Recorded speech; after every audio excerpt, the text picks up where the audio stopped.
Good evening, travelers of the night.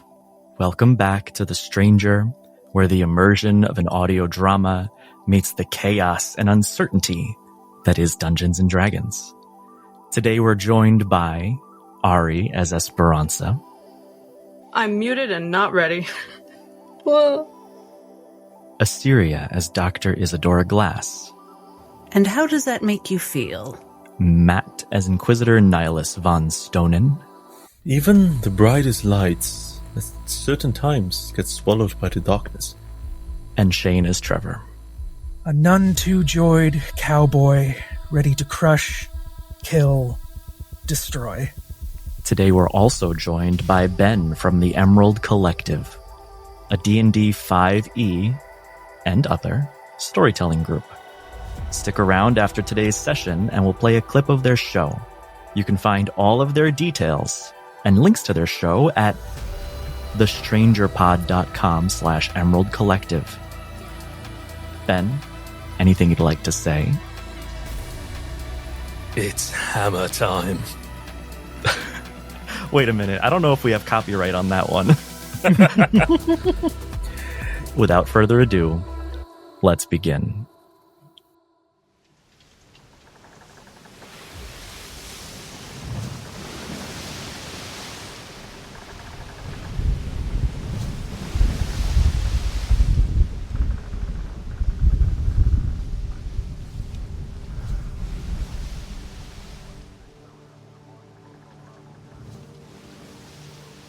You're in a ballroom, but you know that this isn't any ballroom.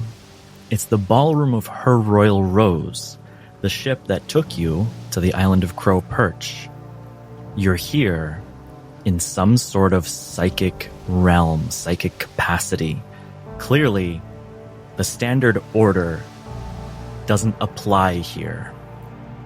There's a fissure in the floor that leads to the ocean. You can see the sky above, and patrons, they patiently wait around the edge of this ballroom as Hugh, your brother, sees you running towards Sam Vanthorne. What do you do? He's not thinking, he's just swinging. So he is just swinging a hammer right at his head. Okay. I would like for you to roll to hit. That's an 8. Okay. Hugh. Sam Vanthorne panics at your approach as you run across the ballroom floor and swing your hammer. He ducks, and your hammer slams into the wall of that ballroom. And like I mentioned, this isn't a regular ballroom. This is a strange psychic place. As you see the wall begin to propagate cracks from edge to edge as they wrap around the ballroom. And you hear, "Leave me alone!" And the floor shatters beneath you as Hugh, Esper, Nihilus, Trevor, you begin to fall. You fall not into the ocean, but into a void. Have you ever had a dream where you're falling and you just keep going? That's what it feels like. You start to lose sight of one another as you fall. You can see Nihilus disappearing to the left and Esper disappearing to the right. Starting with Hugh. It happens in a blink of an eye. You slam your hammer into the wall, you fall, and then you feel yourself having dropped a glass. Sitting at a table, it's shattered on the floor into all these pieces. As you look down, you know you've done something wrong. But something strange here. You're holding a small kitchen mallet. You see cardboard cut armor, this caricature, this childlike version of you. And from the other room, you hear, "Now what was that?" And looking around first, because your brother is always there. He always has your back. He's not there today. And you are in combat as you hear your father's angry footsteps and the swig of a bottle in his hand as he takes another glug of the alcohol that he's been nursing all night. You hear his loud footsteps coming down the hall from his room towards the kitchen. He hasn't arrived yet. You recognize that something isn't right.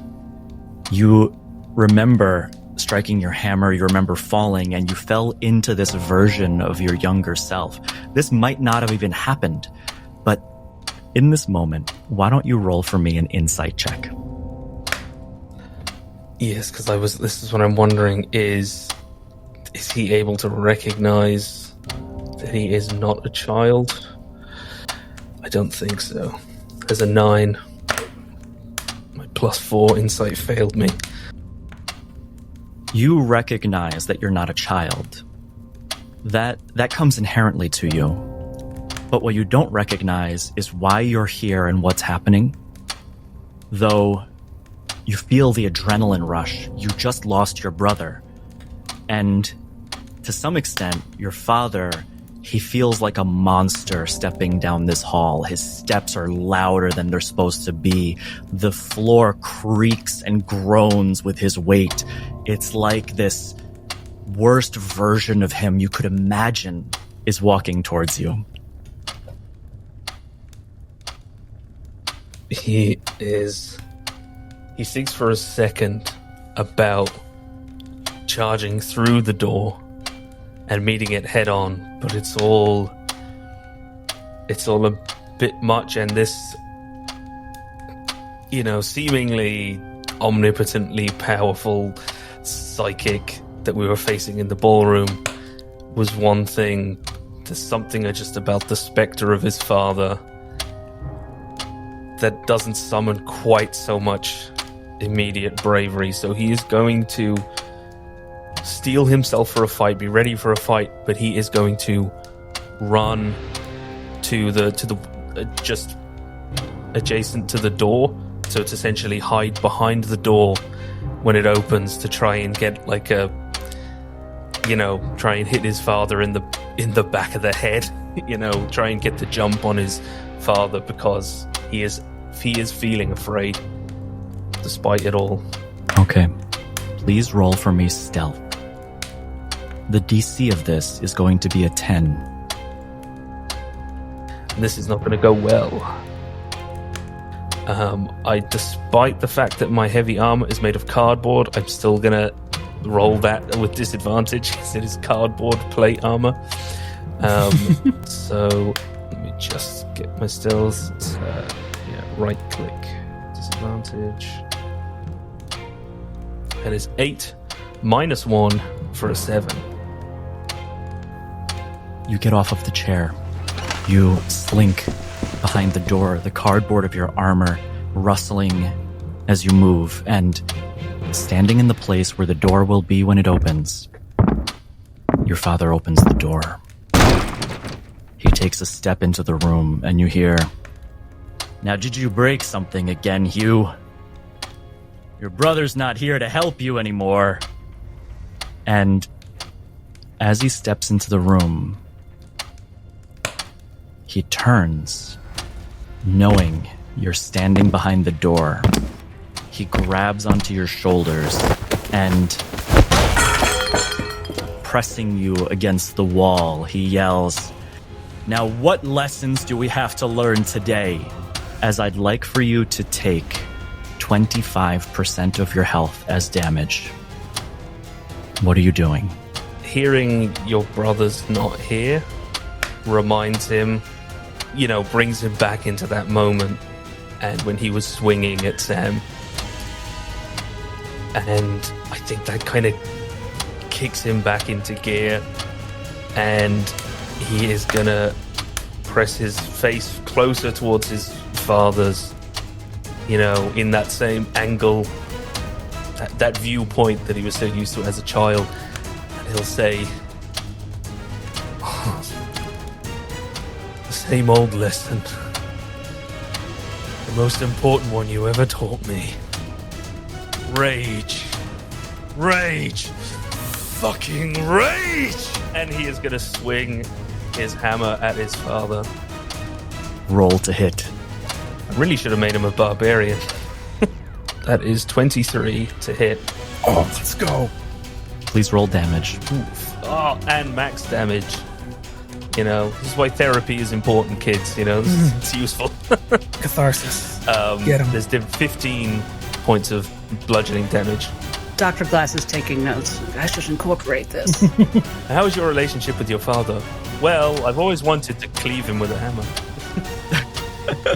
You strike him with the mallet, square across the face. It gashes the meat in his face as his whole body lurches to the side. He falls to the ground in front of the door and he starts crawling backwards for a moment. You see the look of utter surprise on his face. And as he stands, he says, "Now you've done it. Now you've done it. This is going to be the worst lesson you've ever learned." And he's going to start taking his belt off. He whips it, strikes it together, snaps it between his hands, and moves towards you to hit. And I'd like for you to roll an athletics or acrobatics saving throw. Ooh, that's going to be athletics. Ooh, 6 plus 6, 12. It strikes. You feel it whip across your body. You don't know if you're a child or an adult. The plate armor, the cardboard, it all starts to mix together. There's flashes where you see yourself in a ballroom. You see people around you, and then it immediately is torn away, as I'd like for you to take 25% more damage. It's your turn. What are you doing? He was going to use this on Sam, but seeing the situation that we're in, I think he will action surge. Please go ahead and roll all of your attacks and all of your damage. Everything 14 and above is going to hit for ease of doing the rolls and math. Okay, so I'll just say, so we've got a 14, so we've got one hit, got a nat 1, 17, so that's another hit, and then the last one from this action surge is an 8. So 2 further hits on that turn, so I think the emotion got the better of him and the multiple swings. So that is a further 9 damage and a further 11. So 20 damage on that turn. Okay. I would like for you to describe it. I think he, on that first attack with the big hit and then the crit, he just swung back and forth, and I think he gets so winded. Hugh swings back, his hammer slams into the wall, and we see those cracks. Just like when he missed Sam and hit the wall. And like as he's pulling the hammer back up, it suddenly feels heavier than this wooden mallet, and it's the real Maul. His cardboard armor is his own forged steel again, and he looks, and now he's looking down on his father. He's regained his stature. His father, seeing that his father has buckled, is on the floor and is about to push himself back up, and he sees the glass that he dropped. His father has dropped his glass bottle of whiskey, and he just breathes in, summons that strength once again, and missing twice and hitting twice, just takes the hammer and in a rather gruesome display just pulverizes his father's head each time, hearing the shattering of glass as he breaks his father's body. It's not your father as you do this. The first hit, you saw his visage. With the second, you see these flashes of Sam Van Thorn. He's playing this caricature of your worst enemy in this moment. With each one, you see his face being shattered. As this is happening, we're going to go somewhere else.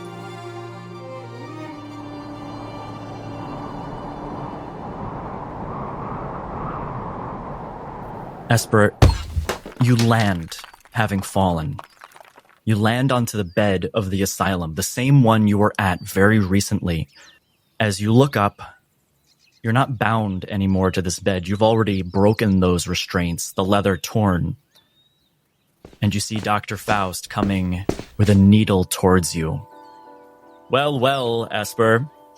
Looks like you've made quite a mess, haven't you? Let's clean it up, shall we? Why don't you work with me here?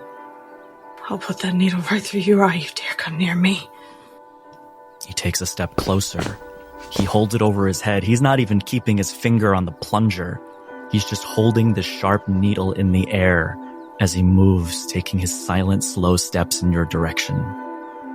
For mechanics' sake, I'm going to take the dodge action, readying Esper for the swing down. Okay. As he approaches, with a 13 to hit, he hits.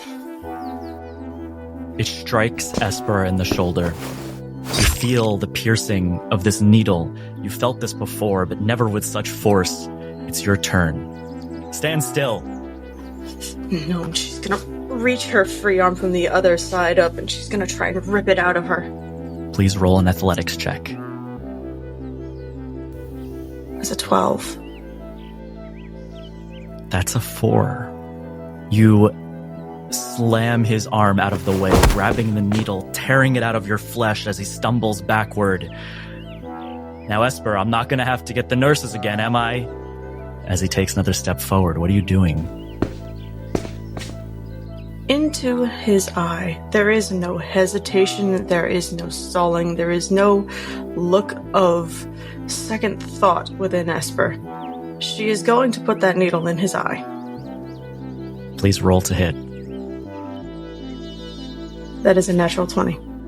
Cross your heart and hope to die. That is a total of 20 damage.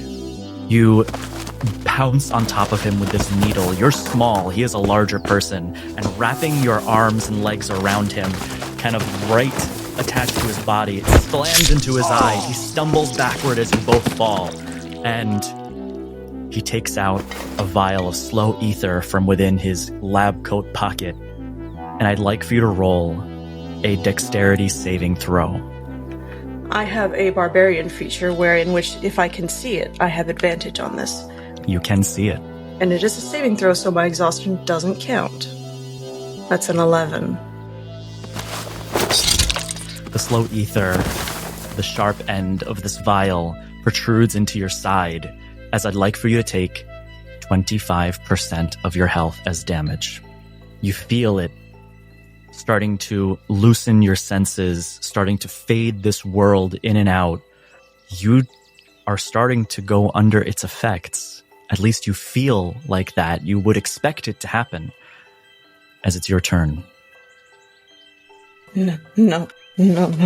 She's gonna rip her sword out of the scabbard, and she's going to try and go for him again when she's still on top of him, stabbing down into him. Roll to hit. 23. That's more than enough. What's the damage? 7 damage this time. You strike him again. This time, you strike him in the chest. You feel him squelch in pain, as at this point, blood is coming down his face and blood is coming down his chest. Now, Esper, you're gonna be in the system for a long time if you do this. Action surge and doing it again. Roll to hit.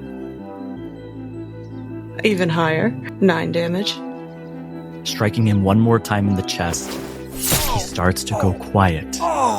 You see his consciousness starting to float. His eyes flutter as he's going unconscious and will go somewhere else. Trevor, you're in the altar room. You see Nihilus on the ground behind you. He seems unconscious. You see Dr. Glass. She's leaning against the altar. She too is unconscious, leaning over the red testimonium. And you see Valadin. who stands right beside you. They've done it. This is their fault. And you're next. What have they done? Who am I looking at? They didn't listen to you. They did what they do. And you, Trevor, are going to face the consequences. Sort of stepping back. His eyes are blinking rapidly as he looks around the place. He goes, I need to think. I need to know that what I'm seeing is what I'm seeing. It's people trying to fuck with my mind, and I don't want to be here no more. I'd like for you to roll a insight check as a DC of 10. Okay. That is a 17. As Valadin walks towards you, his arm shifts and morphs in its mechanical gears to reveal a blade. You see flashes of Sam Van Thorn and his fist walking towards you. In this moment, you realize that this isn't Valadin. You're not here. This is the kid. I don't want to be here no more. He slowly brings up his hands, squaring up, and now his breathing has slowed. It is steady. His chest puffs out and in as he is going to look down at the arm blade. He is going to go ahead and use patient defense to spend a key point and take the dodge action as a bonus action. So any attack coming at him will be at disadvantage. And he's going to hold his action until that attack comes. And realizing he doesn't have a weapon, looks down at that arm blade and he's thinking, how can I break me off a piece of that? And he's going to try, once the thrust comes, he's going to try and catch the blade, or at least the arm, under his armpit. And he's going to try and break off the arm to get the blade. I'd like for you to roll an athletics check with advantage. Now, if you roll a 15 or above, it's going to be a good outcome. 10 to 15, it'll be not bad. Below a 10, and it'll be a very bad outcome. Okay. Below a 10 should be hard to get, but I've rolled nat ones before. No pressure, buddy. Okay, well, that's not a nat 1. That's twice as good as a nat 1, in fact. It is with advantage, so I'm going to roll again. Okay, that is an 18. As he goes to strike you with the arm blade, you grab him, and you can see that this is a facade. You grab onto the arm, and putting your foot up against him, pulling on the arm and pushing the body away, it rips off these mechanical pieces. You see flashes for a moment of blood and sinew and meat and flesh, but it flashes back to this mechanical component as you now have the arm blade, and you walk over Valadin's body laying on the ground as he raises his other arm towards you in defense. It's your turn. He turns the blade in his hands, getting a feel for the weight. It flips, and he, for a moment, is just looking into the side of the blade, the light reflected off the metallic surface. He just sees himself, even in this unfamiliar state state, in this unfamiliar space. This feels familiar. This is something he knows. This is something he likes. As he looks down on a cowering opponent, he notices the flash of the smile reflected back at him, flips it back. He's going to slowly start to approach. Minds can't fathom the void. I didn't realize what that meant. I don't know if I really want to, but all that matters is that I get out of here alive, and if that means you die, well. And he's just going to thrust forward with one lightning fast, not even pausing for a moment, just trying to get him straight through the neck. Please roll to hit. And that's with advantage because he's prone. With advantage, it's a modified 20. 10 points of slashing damage.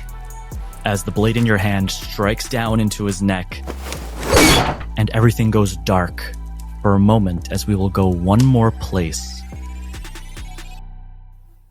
Dr. Glass, you see in this ballroom of Her Royal Rose, this strange psychic palace that you're in, you see as each person falls to the ground, they seem to ephemerate. And Sam Vanthorn, you see a dreadful expression come across his face. How are you still here? That happens sometimes. I'm not much of a dreamer, if that's what this is. No. There's... Mordecai, you're not alive? Oh. That's... Well, it's a bit of a sensitive subject. Get away from me. She starts cowering across the floor, crawling like a spider along the corner of the room. He looks completely in fear. Usually I have to work a little harder for this. Samuel, calm down. Stay. Let's chat. And Wes, I'd like to... She's thinking about something. She's remembering her commitment when the orb affected them all and granted them that choice about knowledge and power, and she recommitted to looking towards the best in people she used to trust, including herself. And she just gets this sudden flash of, even though she's trying to sever herself from any hopes about Felix, she realizes those visions Sam gave her of Felix doing absolutely horrible things. Maybe she should not immediately trust the psychic visions of someone in the throes of addiction and neglect and dejection. Someone who is clearly not looking to take responsibility for his actions. Can I get a sense of whether those were true visions? As you imagine this place, as you try to get a sense to see if those visions were real, the ballroom, it disappears. And you're standing in the room of Lord Felix Royce's house where Sam was tied to the chair, and that same Sam Vanthorn is again tied to this chair before you. How did you do that? How are you controlling this? You said Mordecai's not much of a talker, I believe, but since you're familiar with his abilities, you must know that there are others with abilities. Do you know about the Void, the Nexus? Do you know Felix has abilities?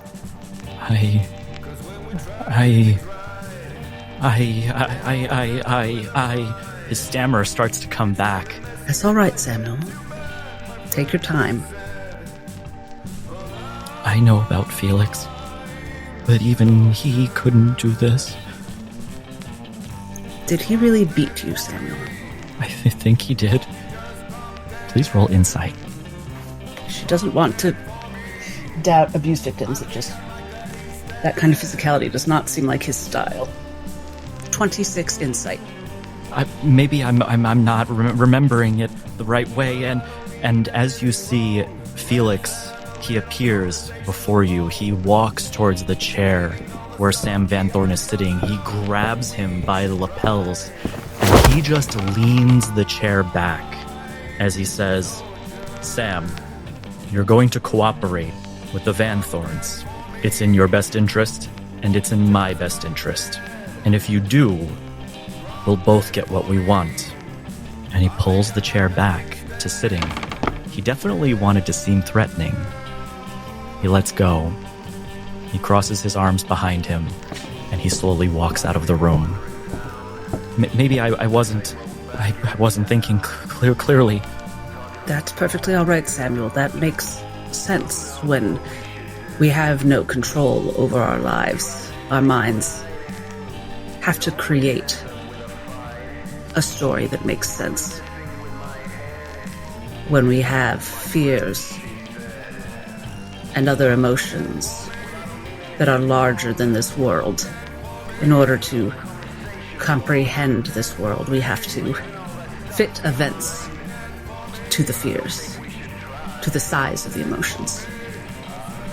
You're surviving. You create those memories to survive. I create the memories. I survive. He's shaking in the chair. Survival is very tricky, isn't it? Sometimes if you'll indulge me in a metaphor, when we're floating out in the ocean and we just need to grab onto something to survive, we don't look too closely at what we're grabbing onto. Maybe we grab onto the wrong thing. Do you think Mordecai might be something like that, Samuel? No, Mordecai, he's my friend. He's been my friend. He's been my only friend. Mordecai, please, don't let her do this to me. And you see as the leather straps behind his chair start to disintegrate like they're rotting. I'm sorry, Samuel. I'm sorry. He looks up. Maybe Mordecai wants me to... He looks down at his hands and a knife appears into one of them. It's the same knife that you remember was used on Abelard. Samuel, if you're thinking about attacking me, remember that we've discussed I'm dead. I'd like for you to roll a persuasion check. Just want everyone to remember that I have a +10 to persuasion, and that did not help me the last time I rolled persuasion on this gentleman. You can do it. The DC is going to be 16. Only 14. On the die for a 24 persuasion. No, I'm not doing this anymore. He throws the blade across the room. It strikes the wall and clatters to the ground. We're going to go to one more place.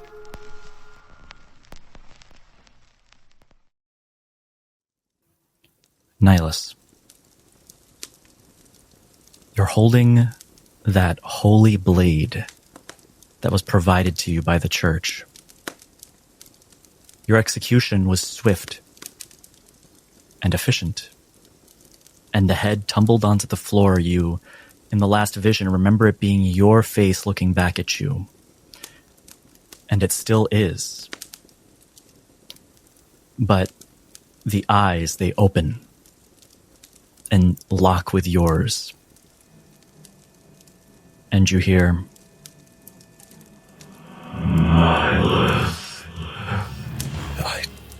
It can't be. This is not reality. This is something else entirely. I may share the same face. We may have had the same journey, but something is amiss. Who is it that calls me? Who are you really? I killed you, meticulous. For what? You see his eyes, they flash a bright green. You feel decay in the room. You see as the priests who are standing around you, they rot from top to bottom. You see moss and mold growing the floors of this temple as it wraps around and encompasses entirely the symbol at the ceiling of Saurus Testimonium. This is not what it represents. This is not what we were taught. This cannot be. This is false. This is heresy. I'm being tricked. I think. Look at me. And if you look at the face, this rotting, withered version of yourself, there's knowledge behind those eyes. You know that you will learn something truly unsavory, something truly powerful, if you look deeper. You won't frighten me. Frighten me. I know my path. I know what must be done.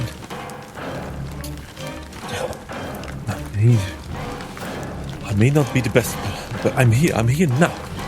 I'll do whatever I can, and I will pierce whatever darkness I must.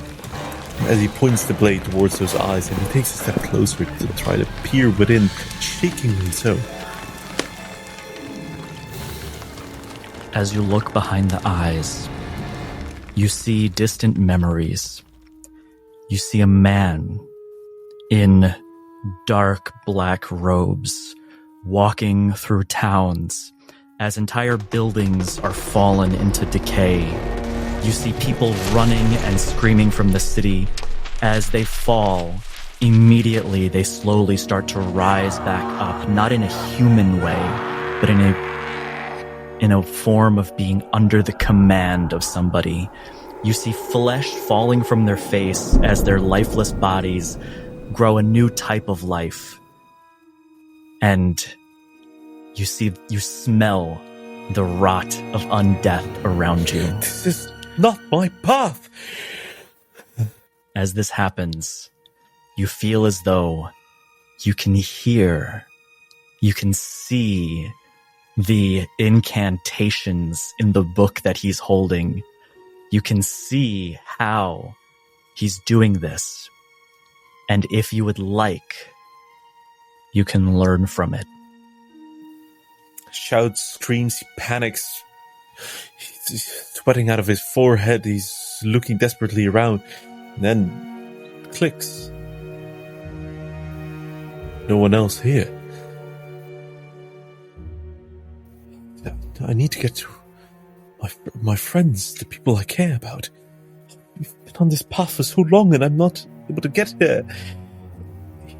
And before he realizes it, instead of a blade in his hand, it's his magical quill. And as if his hands are not his own, he starts to note down, articulate how this spell's being cast. He doesn't even dare to look at his own quill. He doesn't dare look at what he's creating, yet he's copying the way how this necromancer is casting these spells. You remember sitting before your testimonium, days on end, copying its passages, learning from Saurus's teachings, interpreting every last vowel and letter for its meaning. And in the same way as you close your eyes for a moment, seeing the incantations but much darker, you copy, you learn. You almost feel like the man who first became an inquisitor, doing something truly dark for noble intentions. As you finish copying, everything starts to fade. This place that you're at, this village, it fades back into that temple which is covered in moss and mold. You don't see your head on the ground anymore. You see a skull. The same skull that's in that room. He walks over to it, ducks down, and picks it up. His mind is all over the place right now, but he just looks at it. He thinks back. He says, what do I have to do? As you open your eyes, you're standing in a round room. You're holding the skull in your hand. Mordecai is what some call it. And you see the bodies of everyone around you as if they're asleep. And something's happening here. As you hold it, you feel as though you have a choice to make. You've already learned the knowledge. But now the choice is, do you accept this, what you're holding? Will you carry it with you? From a racing mind, seeing his companions, he calms down for a moment, for just a small moment, as he takes a deep breath. And he looks back into the eyes of this skull, however tempting it is. Before he makes that decision, does Nihilus feel like there's more to be learned? In fact, he does. In this moment, you feel as though, should you make this decision, what you just learned now was the tip of the iceberg. There's much more to be learned. And you're holding, potentially, your greatest teacher. You feel both books attached through straps along your waist, both fluttering at the same time. The testimonium on your right hip and the red testimonium on your left. Father.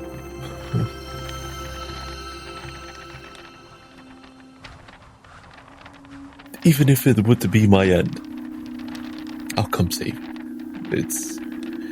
I have much to atone for. If this is the path that I must take in order to be able to do freely, not even sure if they'll wake up. I try to do what I can. I follow the teachings. It doesn't prepare me for this. There was a choice in front of me. I could have thrown everything away. And to do what? I studied, I learned. I did the steps that were necessary. But this is my own choice. I will not let others dictate for me any longer what I must be. Call it an inquisitor, call it something else entirely. Judge it from a step-by-step basis. And understand that the world is not black and white, it is grey. And if I need help to colour it in, I will ask. I know now I can't ask. So I will take this with me. With as much fear in my heart as I can, I will take this with me.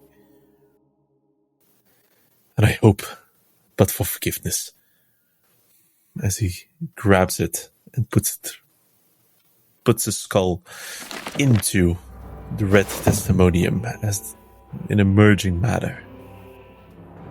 The testimonium, the original book on your right hip, as it flutters, you feel it slows. The pages, they stop moving. And something happens. First, one of the pages falls to the ground. You look down as you see it flutters all of your old notes on it. And then the next, and the next, and before you know it, all of the pages are starting to rot out of this book. Each one tinged green with mold that spreads along the pages. The leather, the binding, it withers as well. And your original testimonium degrades to the floor before you. It was but just a tool. I carry the knowledge with me. I have studied. I will remember. I will note down. It is safer this way.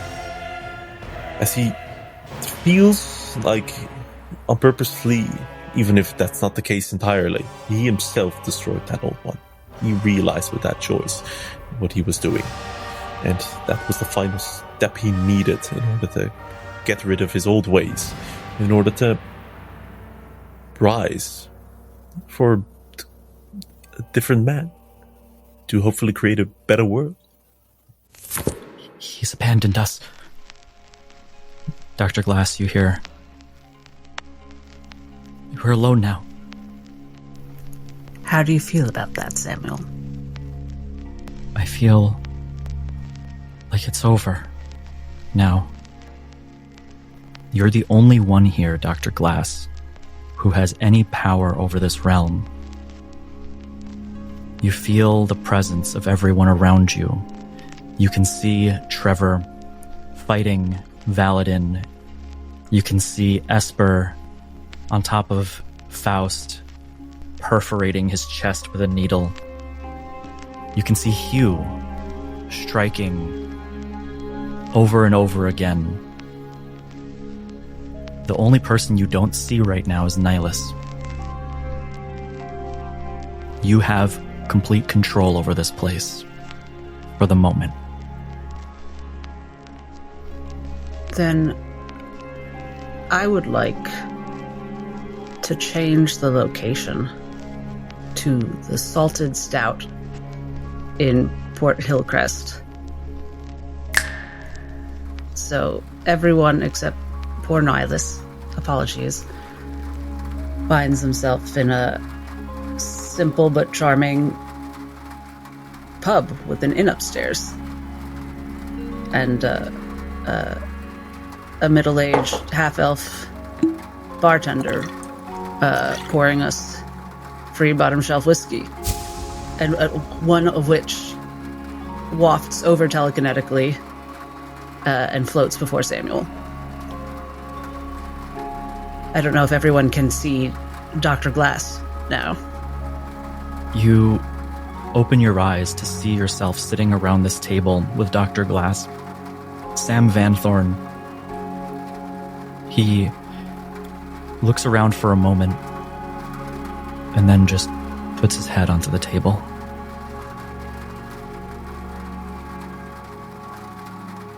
Does Hugh still have his hammer in his hand? You're yourself. You have your hammer, you're wearing your armor. But whatever hold this place had over you, it's gone. And you still know you're in some sort of psychic place, but you're here with everybody else. The whiplash of all this, and obviously not knowing the rest of the party particularly well, not really knowing what to expect, and the hammer doesn't seem direct enough. He is going to, unless he is stopped, he is going for Sam's head, the back of his head. I don't know if Sam has any hair on the back of his head. If he does, he will be lifting it up and just trying to pommel his face into the table. Hugh, dear, have a seat and have a drink. This is a place of peace and safety. Oh, she's not wrong. I mean, I don't even care if it's real or fake. Give me that shot, please. Oh, it's fake, but all the better. Pretending will make me feel a little better.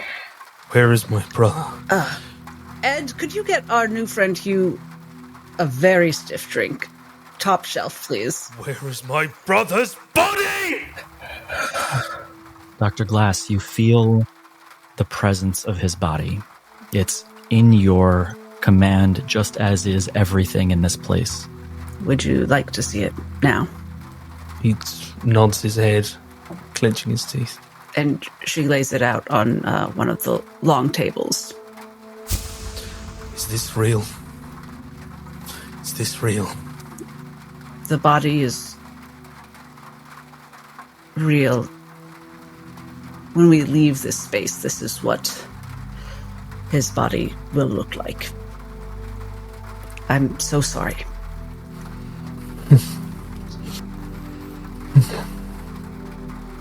He is going to grab the nearest drink, drink it, and lay his brother's head in his lap and cup his face, put his forehead against his, and not really caring who was there, he starts to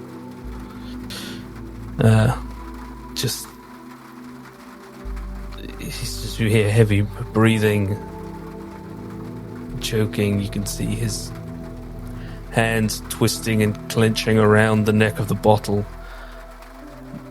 knuckles whitening, red, white, red. You see as you pick up his head and bring him to you that his left hand, which seems somehow to this moment still clenched, it lets go, and there's a note, something written on paper.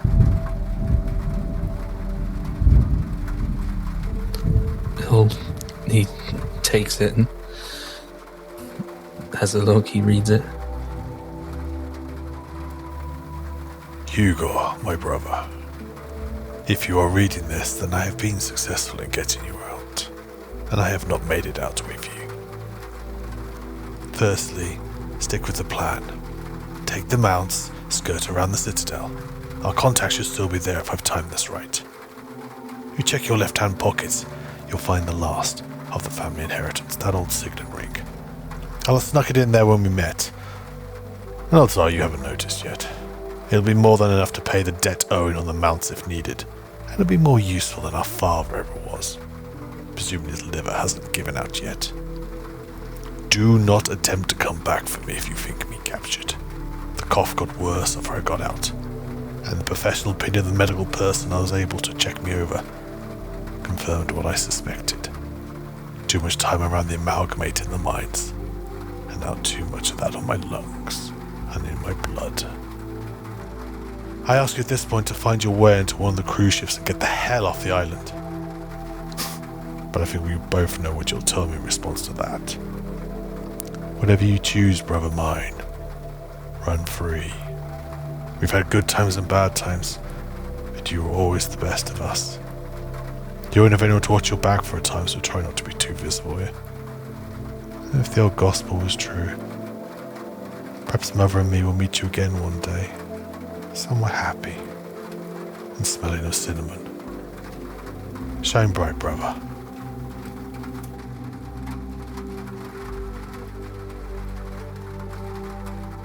Hugh will have read the letter. He will take it and fold it up very carefully, corner to corner, edge to edge, and will place it inside a breast pocket inside his armor. And he turns to Dr. Glass. Can you get us out of here? I believe so. And she turns to the group.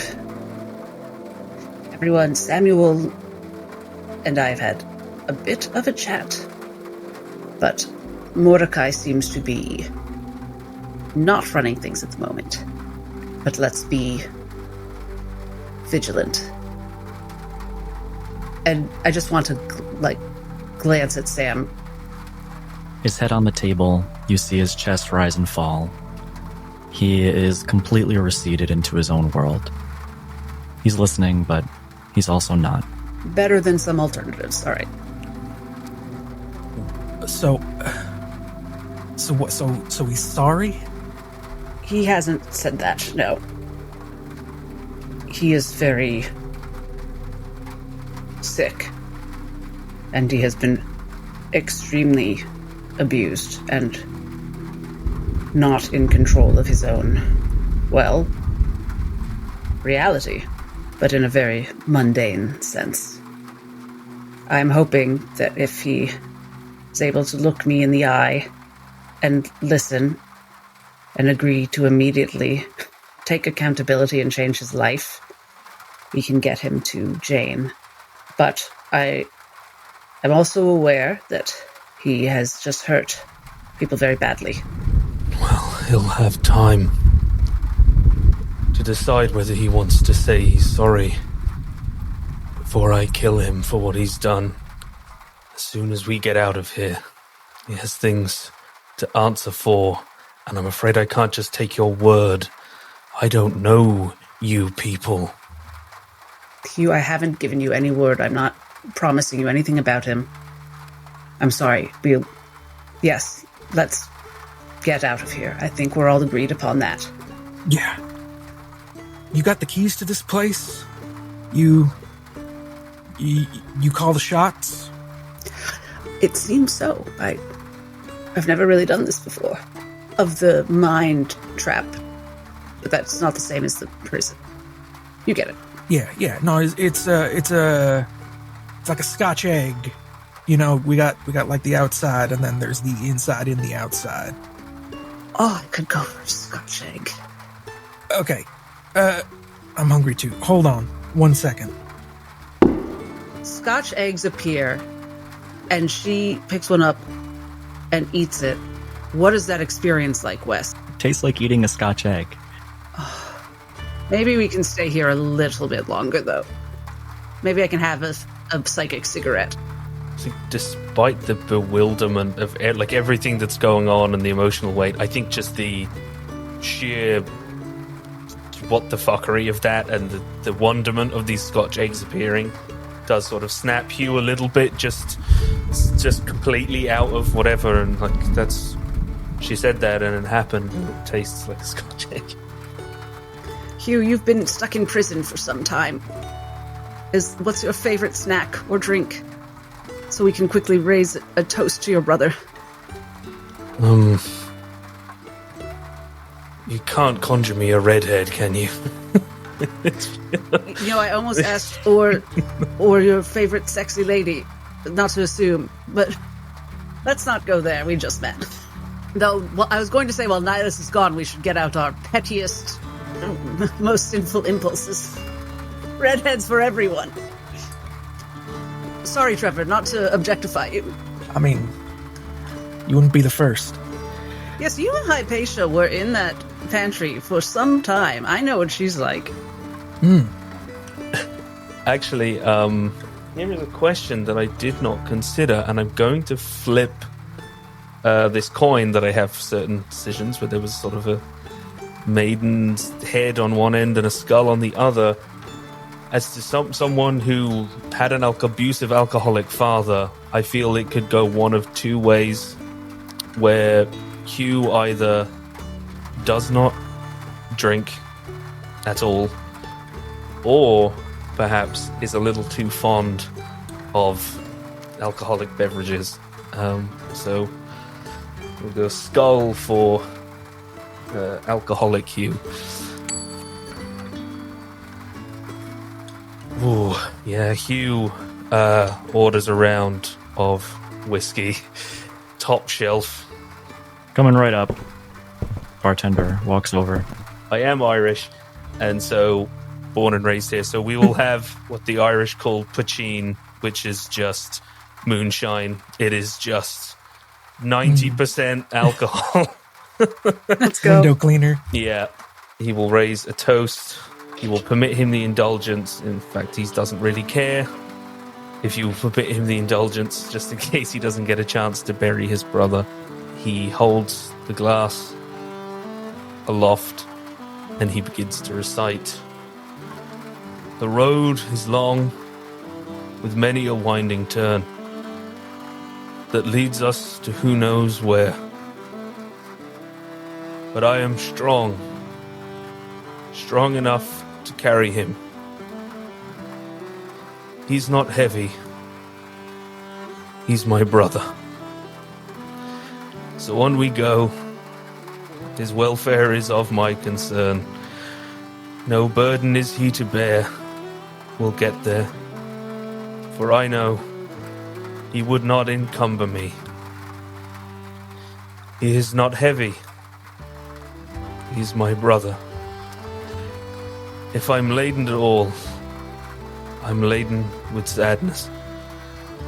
That everyone's heart isn't filled with the gladness of love for one another. It's a long, long road from which there is no return.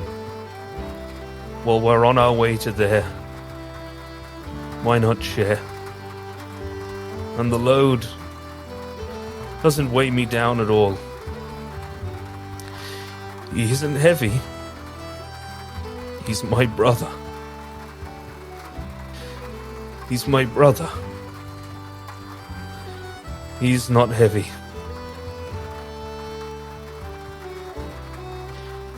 He is my brother. Here, here. He drinks. As everybody takes their drink, this place starts to float away. This mental space, as it recedes inward from the edges, somehow in this moment, it starts with Roland. As Roland's body ephemerates into the air, wisps of energy floating upward. The shot, it hits you hard. It might as well be rocket fuel. As the table starts to disappear, you float out of your bar stools, your benches, and you steadily open your eyes in that round room where Nihilus now has a skull bound to his red testimonium, standing in the center awake. Praying with his eyes closed, mumbling. Ah! Wonderful. You're all back. How are you okay? Are you okay? Did you win? Are you Nihilus? I've been better. There's a lot going on. Tell me how you feel about revenge. Right, I'm not feeling like myself. There's a lot been going on. It's very chaotic, and we still have that friend of yours here somewhere? I'm not sure. Although, I had a lot to think about. But I feel like we should still keep a move on. Oh! All right, I think that's good for now. Now please ignore the skull. I'll explain later. Dr. Glass opens her mouth to say something, and then turns around and goes to Emil's cell. That is the skull that killed me, though, right? I ain't gonna be mad. I just want to know. It's good to know. This is the very same that was over there. Yes, I've not won, not overpowered. Meant to talk with it. It said, Oh, see, that's smart. When it's on the book, you can hit them with it and it'll kill them, right? I don't mean to harm it, but I will explain later. Oh, okay. I got you. Taps his temple. Sure. Glass's friend, and then we still have Faust somewhere. Doctor? You see the cell door, which was opened previously, squeak open as his head pops out. Doctor? Emil. Yes. Are you... How does he look? He looks malnourished and tired. His skin is so tight against his body, you can almost see his skull within his head. His lips are chapped and dry and cracked. Doctor, you did it. You probably barely remember me, Emil, but I never stopped. You saved me in so many ways, Emil. I wasn't going to let you rot wherever you were. We're not out of the woods yet, but can you walk? And she reaches out a hand to her, and she says, forget the doctor stuff. Just at this point, I hope I'm just some lady. You could call Isadora, but let's get out of here. I think I can handle that. He closes his eyes as he looks to be concentrating. And you know that feeling when you sink your head into your cane and it just absorbs? It's often reflected with Esper too. You focus your psychic energy on them and it absorbs. As he closes his eyes, you see him reach out his hand and, as if opening a zipper to a jacket, he grabs into the air, he pulls down, and you see this unfolding happening as if a cloth has just been separated. And you see a dock. You see the wind and the rough ocean waves being pushed by the wind. It's the dock to the prison. Clever lad. Everyone, come quickly.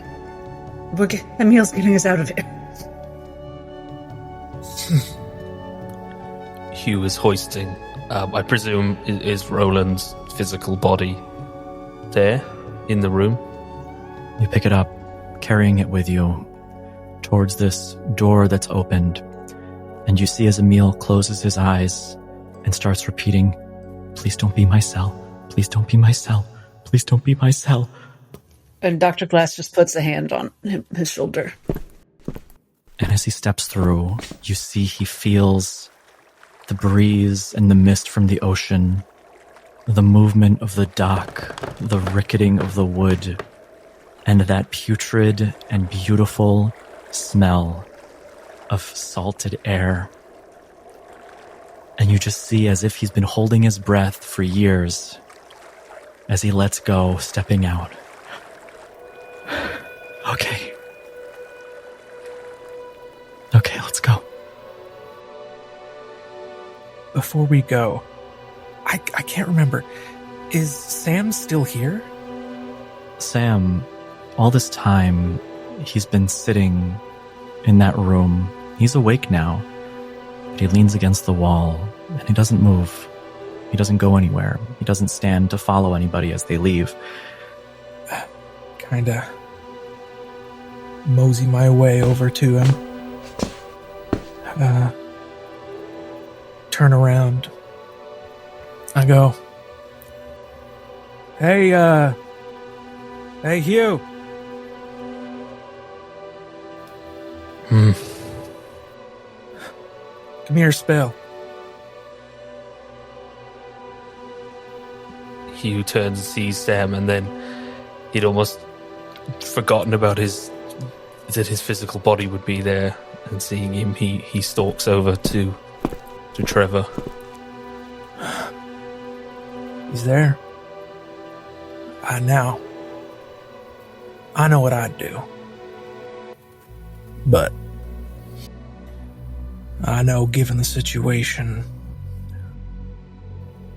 what my thoughts is and what yours is might not line up entirely. I didn't really know what to say back there, so instead I'll just say that was a mighty nice thing them words you said was... It was real nice. And,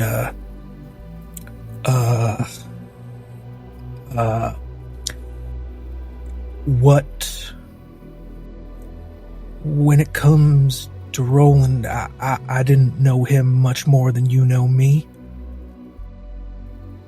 But, if I was him in that situation, I would be very happy, and I think that we should all be so privileged to have died with such a purpose and a love in our he kind of shrugs, in our heart. True. He's a Van Thorn.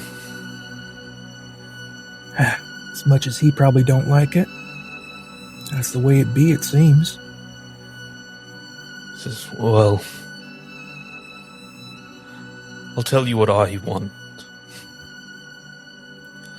I want to take my hands,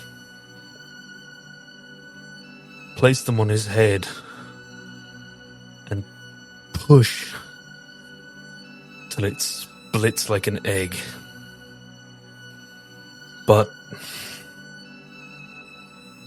it's not just about what I want. And I think killing this wretch would be a waste. And if anything that your doctor friend says is true, he can be brought round. Maybe he's pampered little rich boy has suffered in his time. You see him raise his head in front of you. Your brother was a waste. He just grabs him by the throat. You heard me. He was... You... Oh, you... with your little playground. Weak, frightened little boy. Oh, I know it well. You wanted power. Oh, that's what you thought you had in that place? The real power you could have had. You could have claimed it for yourself out here. Instead of hiding, you made yourself another prison. That's all it was. Now turn your brother's lights off. Okay, I'm gonna give you a choice. You can come with us, and you can help me, and help others use your family's hoarded plunder to help others, and do something of value with your pitiful life, or I can snuff it out right here. Would you like me to do you a favor? Do you like me to crush your neck? I hope your dad finds you. Then, well, if he does, it'll be in the same place I'm about to send you. You? And he is going to snap his neck. Think what Roland would want. Roland ain't here, Nihilus. This man isn't just a Van Thorn, he's the prince of the Van Thorns. You'll be haunted forever. You hear a crack.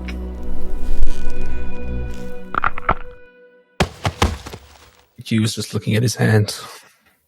Some people get given power by the Lord. Sometimes they don't. Sometimes you gotta find the power where you find it and you take it. There's a difference between having power and using it to end life. He walks away. Hugh picks Roland's body up. He made his choice. And he starts towards the exit. Hugh, you step down the hall with your brother's body, and through this door that's been opened, onto the docks of the prison. You see the ship with no pilot. It's yours to take where you want to go. As everybody steps through onto the dock, we'll end today's session.